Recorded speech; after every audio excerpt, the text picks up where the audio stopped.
After 20 years of managing teams and projects, I learned that most managers don't struggle with communication because they lack knowledge or clarity of thought.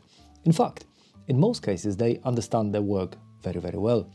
The problem sits somewhere else entirely. It sits in how that thinking is delivered, and more specifically in how much, how quickly, and in what sequence it is communicated. Over the years, I've seen this pattern repeat itself at every level of seniority, from first-time managers to experienced leaders. And it's shocking how often the issue presents itself in a very similar way. I know because when I started, I made all these mistakes myself. I now know that the message becomes diluted because too much is said too quickly and without enough control over how it lands in the room. And when that happens consistently, something more subtle begins to shift. Authority starts to erode, not because the person lacks capability, but because their communication no longer signals clarity or control. My name's Marcel. I'm a chartered manager, and I've had a great fortune of working with some very talented people who showed me how to say less and yet deliver more when talking. And today, I will share that knowledge with you. We will avoid pompous and generic statements such as "you need to focus on brevity." Instead, I will tell you exactly what needs to be done to raise your delivery to a new level and ultimately move your career. Now, if you strip this back to its fundamentals, there are three areas that make the biggest difference when delivering a message. The first is the ability to land a point without over-explaining it. It sounds easy, but it's probably one of the hardest things to do. The good news is that you can train it. The second is the deliberate use of silence to create engagement and response.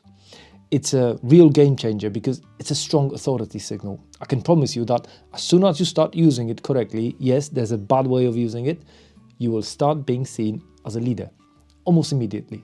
And the third is pacing, which ties everything together and determines whether your message is actually understood or simply heard. This one is critical. Get it wrong and you can come across as an arrogant fool.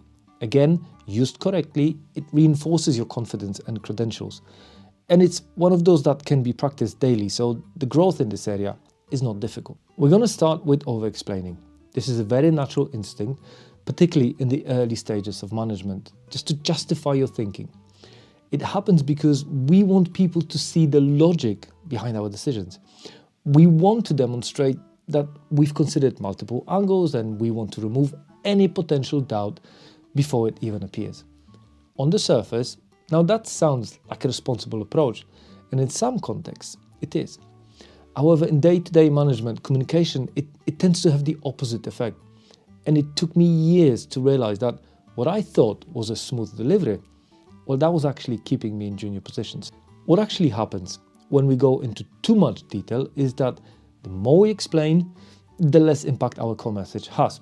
Instead of landing a clear point, we introduce layers around it, and those layers start competing for attention.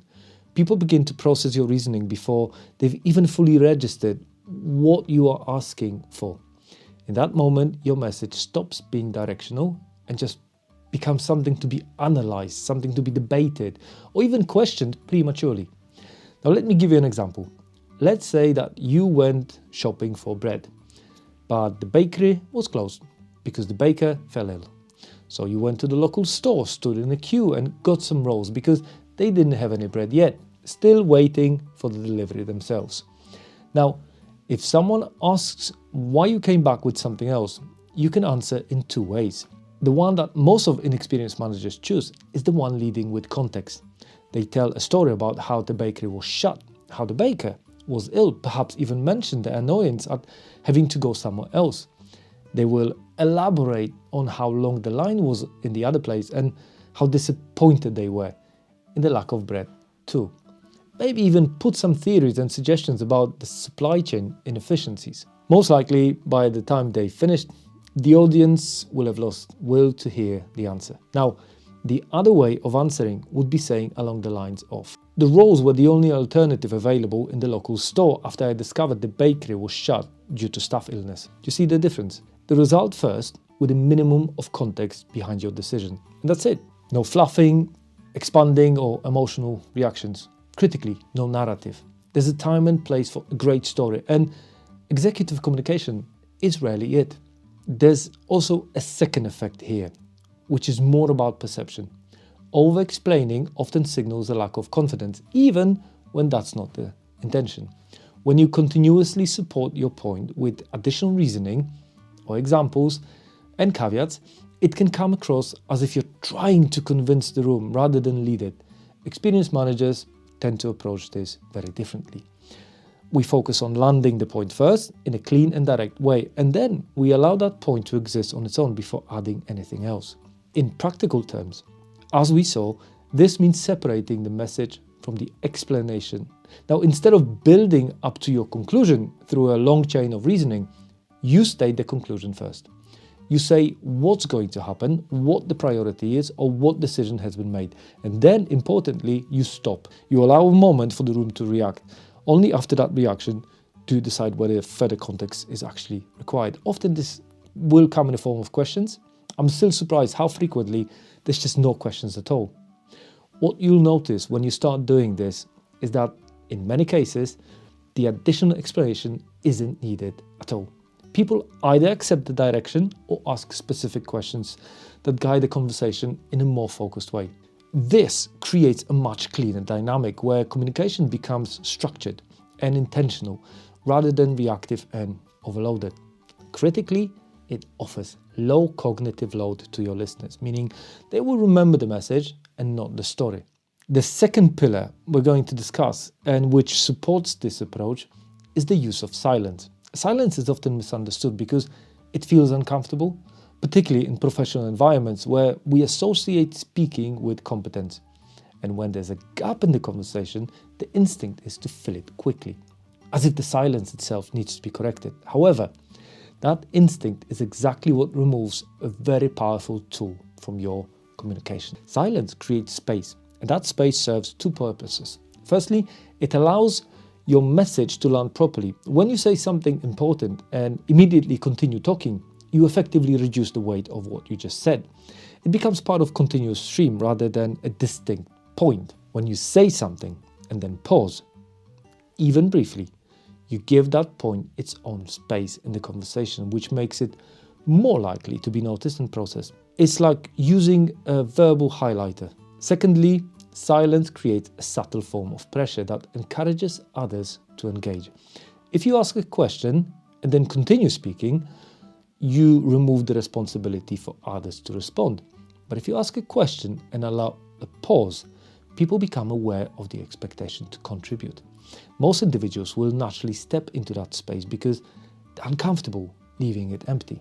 This is particularly useful in meetings where you want input from your team, or when you are dealing with senior stakeholders and want to encourage discussion rather than deliver a monologue. The key is to become comfortable with the pause, even when it feels slightly unnatural at first. In reality, the silence is often much shorter than it feels, but its impact is disproportionately large. Silence also plays an important role in more challenging situations, such as when you receive pushback or when someone gives an incomplete or weak response. The instinct in those moments is to step in quickly, either to correct or to move things forward. But by holding the pause for just a little longer, you give the other person an opportunity to reflect and expand. In many cases, they will strengthen their own response or recognize the gap themselves, which leads to a more productive outcome without you having to force it. There are two dangers here to watch out for. The first one is overuse. Just like a highlighter, pausing and silence must be used sporadically. They are very powerful tools, and if you overuse them, your delivery will feel either clunky or more likely aggressive and uncertain. The best way to practice is to start with 1 or 2 pauses per delivery and build up from there. Give yourself 6 months to develop this skill, which should give you plenty of time to refine it. The second one is placement. Where you place your silent moment is as important as placing it in the first place. You use it to elicit answer or engagement. Let me give you a practical example.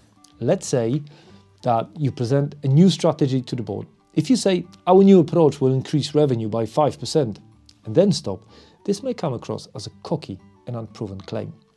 But if you say the existing model delivers flat revenue and we found a way to change that and then stop, all of a sudden you piqued everyone's interest. The difference is small but critical. Practice it as often as you can without coming across as awkward. Again, it's a highlighter pen and you will get the balance just right with time. The third piece, which brings everything together, is pacing. Even if your message is clear and you're using silence effectively, the overall pace of your delivery determines how the message is perceived by others. Pacing is one of the strongest signals of control in a professional setting, yet it's also one of the most commonly overlooked. Under pressure, most managers tend to speed up. They compress their thoughts, move quickly between points, and try to cover as much ground as possible in a short period of time. This often comes from a desire to be efficient or to demonstrate competence, but, and I know this will disappoint many, it actually has the opposite effect. When you speak too quickly, people struggle to process what they're saying. The message becomes harder to follow and the likelihood of misunderstanding increases. Slowing down, on the other hand, creates clarity. It allows each idea to be heard and understood before the next one is introduced. It also gives you more control over the structure of your communication. When you're deliberate in your pacing, you're effectively guiding the audience through your thinking, rather than expecting them to keep up with it. Okay, let's go into practical side of it. In my early stage of career, I know that I was actually quite proud on how many facts I could cram into one telephone conversation with our senior leaders. But with the benefit of hindsight, I see now this was exactly what kept me back for many, many years. One practical way to manage pace is to reduce the amount of information you try to deliver in a single sentence. Instead of holding multiple points in your head and trying to communicate them all at once, you focus on one idea at a time. You state it clearly, allow a brief pause, and then move on to the next. This creates a rhythm that is much easier for others to follow and significantly increases the chances that your message will be understood correctly the first time. Another useful approach is to become aware of your natural speaking speed and consciously slow it down slightly in important conversation. It doesn't mean speaking unnaturally slowly, but rather introducing small, deliberate gaps between sentences and resisting the urge to rush through your points all at the same time. And over time, this becomes more natural and it changes how you are perceived in the room. You come across as more composed, more confident, and more in control. We live now in the era of AI where you can actually record yourself and request the feedback from it. And I suggest doing exactly that. It'll most likely suggest slowing down by 10%. Now, when you combine these three elements, the effect on your communication is noticeable quite quickly. By focusing on landing the point first, you bring clarity to your message. By using silence, you create space for that message to land and for others to engage with it. And by managing your pacing, you ensure that the entire delivery is structured and easy to follow. What's important here is to understand that none of it requires new knowledge or more complex ideas. In most cases, managers already know what needs to be said. The difference lies in how that message is delivered. After 2 decades in management, the distinction between those who are simply heard and those who are genuinely followed rarely comes down to intelligence or expertise. It comes down to control. Control of what is said, control of when it's said, and control of the space that is left for others to respond. And when you develop that control, your communication becomes more than just information sharing. It becomes a tool for leadership, and that's exactly how you boost your career and shift it to the next level. If you found this episode helpful, please like and subscribe and let me know what are your tricks for delivering your points better. I'll see you in the next one.